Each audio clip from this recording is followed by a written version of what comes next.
O fio da fé que curou as mãos de Carlos. Carlos tinha apenas 9 anos quando começou a arrancar os próprios cabelos. No início, eram apenas uns fios soltos aqui e ali, quase imperceptíveis. Mas com o tempo o hábito se tornou uma obsessão. Os pais, Dona Maria e seu João, notaram as falhas no couro cabeludo do menino e, assustados, o levaram ao médico. O diagnóstico foi claro: tricotilomania, um transtorno de ansiedade que leva a pessoa a arrancar os próprios fios de cabelo ou pelos do corpo, muitas vezes sem conseguir controlar. É como se minhas mãos tivessem vida própria, mãe, confessava Carlos, com os olhos cheios de lágrimas, enquanto escondia as mãos trêmulas atrás das costas. Os remédios ajudavam pouco, e as sessões com psicólogos só aliviavam por alguns dias. A escola tornou-se um martírio. As crianças riam, apontavam, chamavam-no de careca. Carlos se isolou, deixando de brincar, de sorrir, de ser criança. Dona Maria, uma mulher de fé simples mas profunda, já havia ouvido falar da congregação cristã no Brasil. Uma vizinha, irmã Clara, sempre lhe falava das reuniões onde Deus operava milagres através da oração. Certa tarde, depois de mais uma crise de Carlos, dessa vez arrancando até as sobrancelhas, ela não aguentou mais. João, vamos levar nosso filho na igreja. Não temos mais para onde correr, disse com a voz embargada. Seu João, homem trabalhador e reservado, concordou. Não eram de frequentar igrejas, mas a dor pelo filho os levou a buscar ajuda onde muitos diziam encontrar respostas. O primeiro culto. Naquela noite de quarta-feira a família entrou na pequena sala de reuniões da CCB.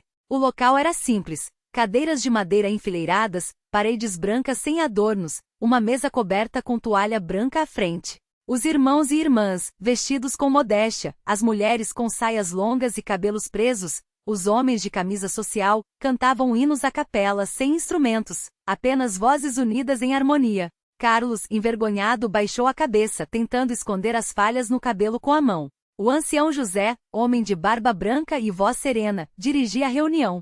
Depois dos hinos, leu um trecho da Bíblia e fez uma exortação sobre a fé. Então, abriu espaço para os testemunhos. Quem tem um milagre para contar? Perguntou, olhando para a pequena congregação. Uma irmã se levantou e contou como Deus havia curado sua dor nas costas. Outro irmão testemunhou sobre a providência divina em um momento de desemprego. Carlos ouvia tudo com os olhos arregalados. Será que Deus também poderia ajudá-lo? Quando o ancião pediu pelos doentes, Dona Maria levantou a mão timidamente. Meu filho sofre com tricotilomania, irmão. Ele não consegue parar de arrancar os cabelos. Peço que orem por ele. O ancião olhou para Carlos com bondade. Vem aqui, meu filho, chamou, estendendo a mão. Carlos hesitou, mas sua mãe o encorajou com um toque no ombro. Tremendo, ele se aproximou. O ancião colocou as mãos sobre sua cabeça e começou a orar em voz alta, com uma fé que parecia mover montanhas. Senhor Jesus, tu que saraste os leprosos, abristes os olhos dos cegos e libertaste os oprimidos, olha para este menino. Livra-o deste sofrimento, dá-lhe paz no coração e força para vencer. Em nome de Jesus, amém. Os irmãos repetiram o amém em coro, e Carlos sentiu algo estranho, uma calma que não sentia há anos. Quando abriu os olhos, viu que muitos estavam chorando não por pena, mas por compaixão. A luta e a fé que cresceu. Nos dias seguintes, Carlos continuou a lutar contra o impulso de arrancar os fios. Sua mãe o levava às reuniões sempre que podia. Ele ouvia os hinos, prestava atenção nas palavras do ancião, e aos poucos começou a entender que não estava sozinho. Filho, Deus não desampara ninguém, dizia Dona Maria segurando sua mão. Precisamos confiar nele. Certa noite, durante um culto de domingo, o ancião falou sobre o batismo nas águas. O batismo não é só um símbolo, é um novo começo. É enterrar o velho homem e ressuscitar com Cristo, explicou. Carlos sentiu algo mexer em seu coração. Após a reunião, aproximou-se do ancião. Eu quero ser batizado, disse com uma firmeza que surpreendeu até a si mesmo. O ancião sorriu. Que Deus te abençoe, meu filho. Prepararei tudo para o próximo batismo. O milagre no culto de oração. O dia do batismo chegou. Carlos, vestindo uma túnica branca, foi mergulhado nas águas em nome do Pai, do Filho e do Espírito Santo. Quando saiu da água, sentiu uma leveza no peito, como se um peso tivesse sido tirado de suas costas. Mas o maior milagre ainda estava por vir. Na semana seguinte, durante um culto de oração, Carlos sentiu um impulso familiar nas mãos. As pontas dos dedos coçavam, a ansiedade apertava seu peito. Ele fechou os olhos e começou a orar em silêncio. Senhor, ajuda-me. Não quero fazer isso mais. De repente, uma paz invadiu seu coração. Era como se uma voz suave dissesse, você não está sozinho. Ele abriu os olhos e olhou para suas mãos. Estavam imóveis. Não havia vontade de arrancar, não havia angústia. Era como se o fio que o prendia àquele hábito tivesse sido cortado. Dias se passaram, e Carlos não arrancou um único fio. Seu cabelo começou a crescer novamente. As falhas no couro cabeludo foram se enchendo devagar, como um campo que volta a florescer depois da seca. O testemunho que tocou corações. No culto seguinte, o ancião José pediu por testemunhos. Carlos, com o coração acelerado, levantou-se. Sua mãe o encorajou com um sorriso. Eu sofria com tricotilomania desde pequeno, começou com a voz trêmula. Arrancava os cabelos sem conseguir parar. Os médicos não conseguiram me curar, as crianças zoavam de mim, e eu achava que nunca ia sarar. Mas Deus ouviu as orações da minha mãe, do ancião, dos irmãos. Depois do batismo, senti que algo mudou dentro de mim. E agora, ele passou a mão pelos cabelos que começavam a crescer uniformemente e Deus me curou. Não arranco mais nenhum fio. Obrigado, Jesus. A sala explodiu em glórias a Deus. Muitos choravam, outros levantavam as mãos em ação de graças. O ancião José abraçou Carlos e disse: Isso não é força sua, meu filho. É o poder de Deus. Nunca se esqueça, a fé move montanhas, mas é a graça dele que nos sustenta. A lição que ficou. Anos se passaram. Carlos cresceu, tornou-se um jovem dedicado à igreja, e sua história se espalhou entre os irmãos como um testemunho vivo do poder da oração. Ele aprendeu que a cura não veio apenas pela água do batismo ou pelas mãos do ancião, mas pela fé simples e sincera de quem busca a Deus de todo o coração. Muitas vezes a gente acha que está sozinho na luta, dizia ele aos novos irmãos que chegavam à igreja com seus fardos. Mas Deus vê. E quando a gente menos espera, ele estende a mão. Na congregação cristã no Brasil, onde tudo é simples, os hinos sem instrumentos, as roupas modestas, as orações fervorosas, Carlos encontrou mais do que uma cura. Encontrou um lar espiritual, uma família que ora uns pelos outros, e a certeza de que não importa quão grande seja a batalha, a fé em Deus é sempre o caminho. E assim a história de Carlos se tornou mais um fio na grande tapeçaria de milagres que a CCB tece há mais de um século, provas vivas de que onde a fé Deus age. E foi numa tarde de sábado, enquanto o sol se punha suavemente sobre a pequena cidade do interior, que Carlos sentiu o coração apertar de novo. Desta vez não era a dor física que o afligia, mas uma inquietação profunda. Ele olhava para as mãos, agora firmes, e lembrava-se de como, meses antes, mal conseguia segurar um copo d'água. A cura tinha sido real, mas algo dentro dele ainda clamava por mais. Foi então que o irmão João, um dos mais velhos da congregação, se aproximou com aquele sorriso sereno que só quem já viu muitas lutas e muitas vitórias consegue ter. "O que é, meu irmão?" perguntou, colocando a mão no ombro de Carlos. "Parece que tem algo pesando aí." Carlos hesitou, mas a confiança que tinha naquele homem, que já ouvira chorar e se alegrar nos cultos, fez com que as palavras saíssem sem filtro. "Irmão, eu fui curado, e não tenho palavras para agradecer a Deus. Mas, às vezes, quando fecho os olhos, ainda vejo medo. Medo de recair, medo de não ser digno, medo de não conseguir viver essa nova vida como Deus quer." O irmão João assentiu, como se já soubesse daquele combate interior. "Ah, meu filho, a cura do corpo é um milagre que a gente vê. Mas a cura da alma, essa é uma batalha que se ganha dia a dia." Ele apontou para o altar, onde alguns irmãos ainda estavam de joelhos em oração. "Olha ali. Aquele irmão ali, o seu Antônio? Há 10 anos, ele era escravo do álcool. A irmã Maria? Perdeu 3 filhos e quase perdeu a fé. E a irmã Clara, que canta tão bonito nos hinos? Já pensou em tirar a própria vida. Mas hoje eles estão aqui firmes. Não porque nunca mais sentiram medo, mas porque aprenderam a entregá-lo a Deus a cada manhã." Carlos baixou a cabeça, sentindo as lágrimas ardendo nos olhos. Não era só ele. Não era só a sua luta.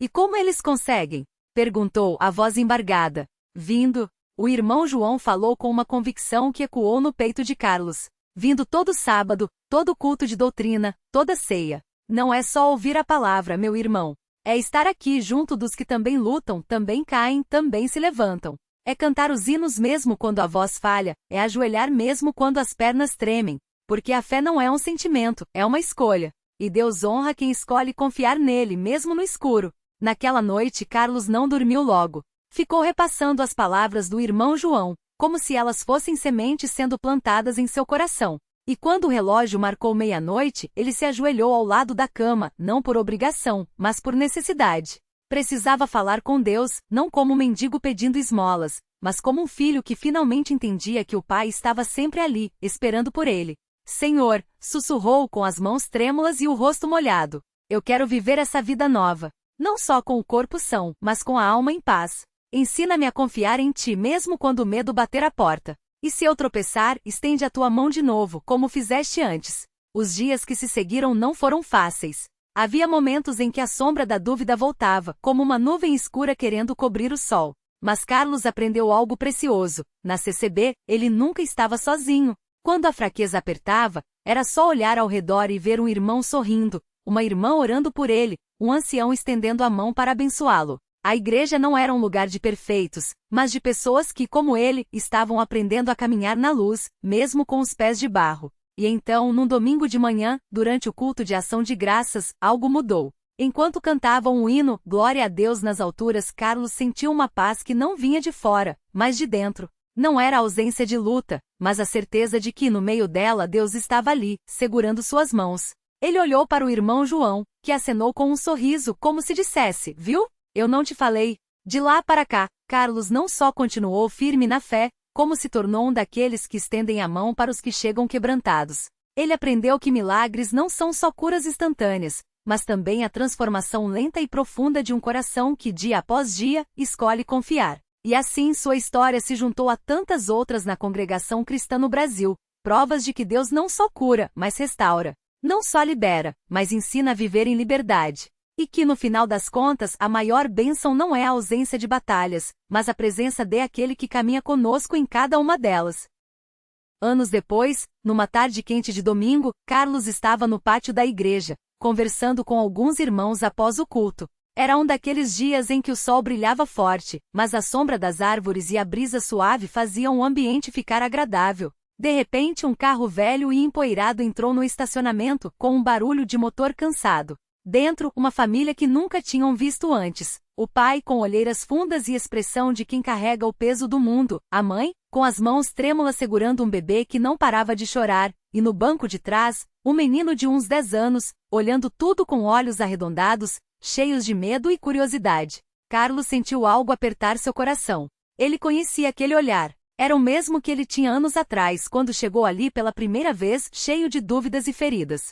Sem hesitar, caminhou até o carro e abriu a porta com um sorriso. Irmãos, sejam bem-vindos. Deus os trouxe até aqui hoje, disse com voz calma, mas firme. O homem, que se chamava Antônio, desceu do carro com dificuldade, como se as pernas não o sustentassem. Sua camisa estava amassada e as mãos, sujas de graxa, tremiam ao segurar um papel amassado, um convite para o culto, dado por um irmão na oficina onde trabalhava. Não sei por que vim, ele gaguejou, olhando para o chão. É que a gente não tem mais para onde ir, minha mulher está doente. O menino não fala direito desde que. Sua voz quebrou. O menino, que se chamava Lucas, se encostou na perna do pai, como se quisesse sumir. Carlos colocou a mão no ombro de Antônio e olhou nos seus olhos. Deus sabe por que vocês vieram. E ele já preparou um milagre para esta família. Vamos entrar? Não foi uma pergunta, foi um convite cheio de esperança. Dentro do templo, enquanto os irmãos cantavam os hinos que Carlos tanto amava, ele viu Lucas olhando tudo com espanto. O menino não falava, não sorria, como se algo tivesse aprisionado por dentro. Mas quando o coro das crianças começou a entoar Jesus ama as crianças, algo mudou. Lucas fixou os olhos no grupo e pela primeira vez, seus lábios tremeram, como se quisessem formar palavras. Antônio e a esposa, Maria, se entreolharam com lágrimas nos olhos. Naquela noite após a pregação, o irmão que presidia o culto pediu para que quem precisasse de oração ficasse de pé. Antônio levantou-se, tremendo com a família ao seu lado. Irmãos se aproximaram, colocando as mãos sobre eles, e começaram a clamar a Deus. Não foram palavras bonitas ou elaboradas, foram súplicas sinceras, cheias de fé. E então, algo aconteceu. Lucas, que não falava havia quase 2 anos desde um acidente que o deixou traumatizado, abriu a boca e sussurrou, Pai. Antônio caiu de joelhos, chorando como nunca. A igreja inteira explodiu em louvor. Não era um grito, mas um choro de alegria, daquele que vê Deus agindo bem na sua frente. Nos dias que seguiram, a família não saiu mais da igreja. Maria, que sofria de uma doença crônica, começou a sentir alívio nas dores. Antônio, que estava prestes a perder o emprego, recebeu uma proposta melhor justamente na semana seguinte. E Lucas? A cada culto, sua voz ficava mais forte. Não foi da noite para o dia, mas foi real. Era como se Deus estivesse desatando os nós da vida deles, um por um. Carlos, que agora era um dos ancianos da congregação, olhava para aquela família e via o próprio reflexo. Ele sabia que o milagre não tinha sido só a fala de Lucas ou a cura de Maria. O verdadeiro milagre era ver aqueles corações antes tão feridos, agora cheios de paz. Era ver Antônio, que antes mal olhava nos olhos das pessoas, agora abençoando outros homens que chegavam quebrantados. Era ver Maria, que antes só chorava, agora cantando nos coros com voz firme. Era ver Lucas, que antes se escondia, agora correndo pelo pátio da igreja, rindo com as outras crianças. Uma noite após um culto de ação de graças, Antônio aproximou-se de Carlos com os olhos brilhando. Irmão, eu não sei como agradecer a Deus por tudo isso. A gente chegou aqui sem nada, e agora a gente tem tudo. Carlos sorriu e respondeu, não é tudo ainda, irmão. É só o começo. Porque Deus não nos dá milagres para a gente parar por aqui. Ele nos dá para a gente seguir em frente e ajudar outros a encontrarem o caminho também. E assim a história de Carlos e Antônio se entrelaçou com tantíssimas outras na congregação cristã no Brasil. Histórias de pessoas que chegaram com o coração em pedaços e saíram com uma fé inabalável. Porque ali, entre aqueles bancos de madeira, aqueles hinos cantados com o coração e aquelas mãos estendidas em oração, Deus não apenas ouvia, Ele agia. E cada vida transformada era uma prova de que, quando a gente entrega os pedaços da nossa vida nas mãos dele, ele não só conserta, como faz algo muito mais bonito do que a gente jamais imaginou. Os anos passaram, e o que começou como um simples encontro entre dois homens quebrados se tornou um testemunho vivo do poder de Deus. Carlos e Antônio não só reconstruíram suas vidas, como se tornaram instrumentos nas mãos do Senhor para tocar outras almas. Toda semana eles estavam lá na congregação, não mais como homens derrotados, mas como servos cheios de esperança, sempre prontos a estender a mão a quem chegava com o mesmo desespero que um dia os consumiu. Um domingo à tarde, enquanto os irmãos se preparavam para a reunião, um jovem chamado Lucas entrou pela porta dos fundos da igreja. Vestia roupas surradas, os olhos vermelhos de tanto chorar, e as mãos tremiam como se carregassem um peso invisível. Ele tinha ouvido falar daquele lugar onde Deus fazia milagres, mas, no fundo, não acreditava que algo pudesse mudar sua vida. Afinal, como um Deus que ele nem conhecia direito poderia tirar dele a dor de ter perdido o emprego, a namorada e, pior, a vontade de viver? Antônio foi o primeiro a notá-lo. Reconheceu naquele olhar vazio o mesmo desespero que já tinha sentido. Sem hesitar, aproximou-se e colocou a mão no ombro do rapaz. Você tá no lugar certo, meu irmão. Aqui Deus não olha pra gente pelo que a gente já fez ou deixou de fazer. Ele olha pro que a gente pode ser. Lucas tentou segurar as lágrimas, mas elas escorreram mesmo assim. Não sabia explicar porquê, mas aquelas palavras doeram e acalmaram ao mesmo tempo. Como se alguém finalmente enxergasse sua dor sem julgá-lo. Naquela noite, durante a oração, quando os irmãos se ajoelharam e clamaram a Deus, Lucas sentiu algo que nunca tinha experimentado. Uma paz que não vinha de fora, mas de dentro. Não foi um raio, não foi um barulho, foi uma certeza silenciosa de que naquele exato momento ele não estava mais sozinho. Os dias seguintes não foram fáceis. Lucas ainda acordava com o coração pesado, ainda lutava contra pensamentos ruins. Mas agora ele tinha algo que não tinha antes, um lugar para onde ir, e pessoas que, como Carlos e Antônio, não desistiam dele. Eles o levavam para as reuniões, oravam com ele, compartilhavam suas próprias lutas e vitórias. Pouco a pouco, Lucas começou a enxergar que sua história não tinha acabado naquela porta de igreja. Ela estava só começando. Um ano depois, era Lucas quem agora estendia a mão para outro alguém que chegava perdido. E assim como uma corrente que não se quebra, o milagre continuava. Porque na congregação cristã no Brasil, não era só sobre uma vida mudada, era sobre vidas mudando vidas. E cada um que entrava ali com o coração partido saía descobrindo que nas mãos de Deus, até os pedaços mais quebrados podem se tornar algo novo. E a história segue. Sempre segue. Porque onde há fé, Deus está agindo. E onde Deus age, não há fim, só novos começos. O milagre completo. Anos depois, Lucas não era mais aquele homem de olhar vazio que tremia na porta da igreja. Agora suas mãos, outrora trêmulas, seguravam firmes as de um jovem chamado Mateus, que chegará arrastando as mesmas sombras que um dia o consumiram. Eu também achei que não tinha jeito, confessou Lucas, enquanto o sol da tarde pintava de duro os vitrais da congregação. Mas aqui aprendi que Deus não joga fora ninguém. Ele só espera a gente parar de correr para sentir seu abraço. Mateus olhou para as paredes simples, para os irmãos que cantavam sem instrumentos, mas com uma fé que enchia o espaço. E então viu, entre aqueles que oravam estava Antônio, agora um homem de cabelos grisalhos, mas com o mesmo sorriso acolhedor, e Carlos, que trocava o vício por sermões e pão compartilhado nas visitas aos doentes. Eram provas vivas de que milagres não são relâmpagos, são sementes, plantadas no chão árido da dor, regadas com lágrimas e paciência, até brotarem em árvores onde outros podem se abrigar. A reflexão que fica: o verdadeiro milagre não foi apenas Lucas ter se libertado. Foi descobrir que sua cicatriz não era uma marca de vergonha, mas um mapa para guiar quem ainda tropeçava no escuro. Deus não apaga nosso passado, Ele o transforma em ponte. E a igreja não era um prédio, mas um corpo, cada membro, uma história de queda e ressurreição costurada pela graça. A lição: se hoje você sente que sua vida é um vasto deserto, lembre-se, até o deserto floresce quando a chuva vem. E a chuva muitas vezes são as mãos estendidas daqueles que já caminharam pela mesma sede. Não espere o milagre cair do céu, às vezes, ele chega pela porta da igreja, no aperto de mão de um estranho que se torna família, ou no silêncio de um joelho dobrado quando todas as forças se foram. Porque no fim, o maior milagre não é a mudança em si, mas perceber que no meio do caos, Deus já estava tecendo algo novo. E a história segue. Sempre,